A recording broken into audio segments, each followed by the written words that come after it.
The graph is a first-of-its-kind decentralized protocol for indexing and querying data from blockchains.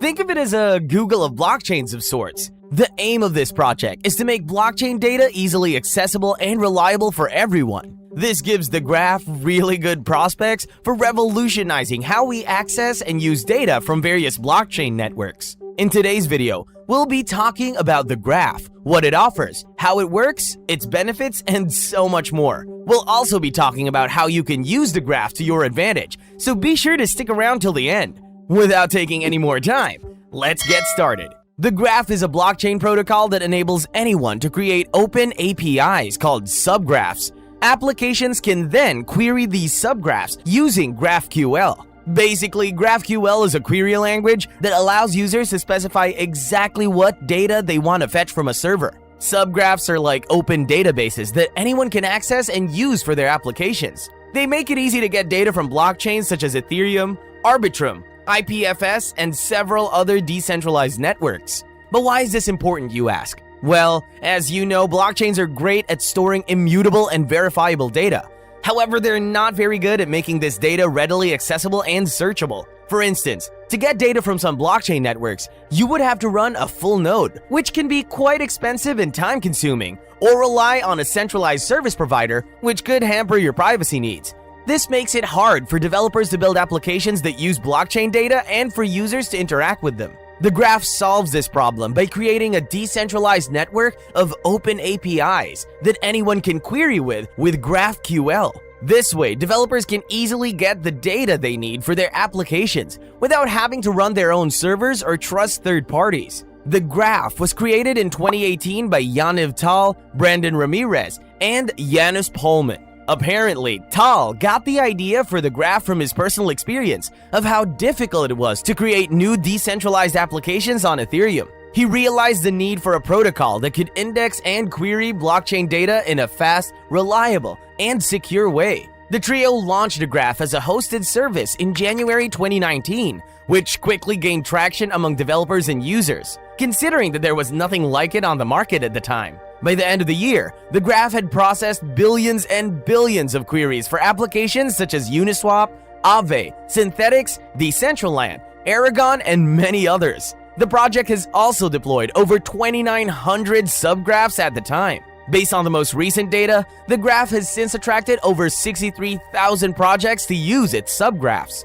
In December 2020, the graph launched its own network, which is a decentralized network of open APIs powered by a global community of participants. The graph is supported by a robust community of developers, researchers, investors, and enthusiasts who share a common vision of creating an open and decentralized Web3 ecosystem. The Graph Foundation is a non-profit organization that oversees the development and governance of the protocol. The graph also has a number of strategic partners and investors who have contributed to its growth and success. Some of them include Coinbase Ventures, DCG, Framework Ventures, Parafy Capital, CoinFund, Multicoin Capital, and more. Now, the graph is not only useful for developers, but also for users who want to access blockchain data in a verifiable and decentralized way. The graph is powered by a network of participants who contribute to the protocol in different ways. That being said, there are 4 key players in the graph network.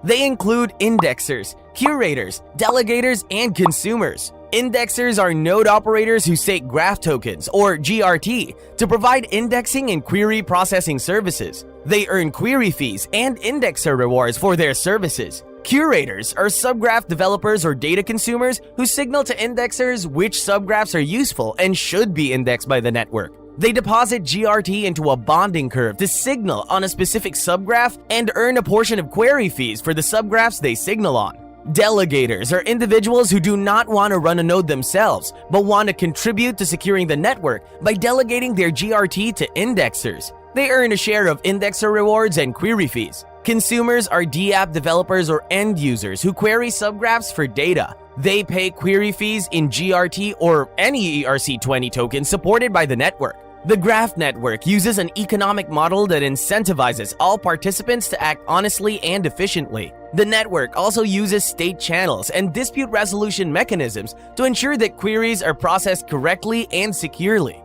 As mentioned, The graph has its own native token called GRT, which is an ERC20 token on the Ethereum blockchain. GRT is used to coordinate the network, incentivize the participants, and ensure the economic security and integrity of the data queried. GRT does not have a maximum token supply. However, right now, only 10 billion tokens have been minted, of which about 9.1 billion are in circulation as of the time of this video. GRT is used for three main purposes: staking, rewarding, and paying fees. Staking is the process of locking up GRT tokens in the protocol to participate in the network and earn rewards.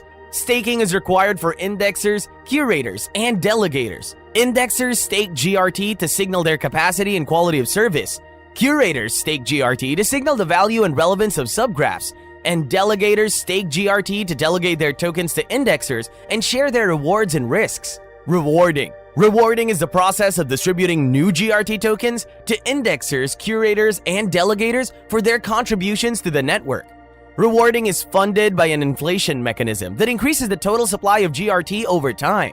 The inflation rate of GRT, which is around 3% per year, is dynamically adjusted by a governance parameter to balance the supply and demand of GRT in the network. Paying fees. Paying fees is the process of transferring GRT tokens from consumers to indexers for querying data from subgraphs. This GRT function is based on a dynamic pricing model that depends on the supply and demand of indexing and querying services in the network. Consumers pay query fees in GRT to indexers, who then pay a portion of their fees to the network as a taxation mechanism. As you must have deduced, the graph has many advantages over other solutions for blockchain data access. Some of these advantages include decentralization. The graph is a fully decentralized protocol that does not rely on any centralized servers or intermediaries to index and query data from blockchains. This ensures the security, censorship resistance, and trustlessness of the data services provided by the network. Openness. The graph is also an open protocol that allows anyone to create and publish subgraphs for any smart contract or data source. This enables a permissionless and collaborative ecosystem of data producers and consumers where anyone can discover and use the data they need. Scalability. The graph is a scalable protocol that can handle high volumes of data and queries from multiple blockchains and networks. The graph leverages the power of subgraph composition and parallelization to optimize the performance and efficiency of the network. However, as with every blockchain project, the graph also has some challenges and limitations that need to be addressed. Some of the critical ones include complexity. The graph is a complex protocol that requires a high level of technical knowledge and skills to participate in the network. The graph involves multiple components, layers, and processes that can be difficult to understand and operate for beginners and non-tech savvy users. Cost. The graph is a costly protocol that requires a significant amount of GRT tokens and other resources to participate in the network. The project basically imposes high entry barriers and operational costs for indexers, curators, and delegators, who have to stake GRT tokens, pay fees, run nodes, and maintain subgraphs. The graph is a project that has a lot of potential to revolutionize the way we access and use blockchain data.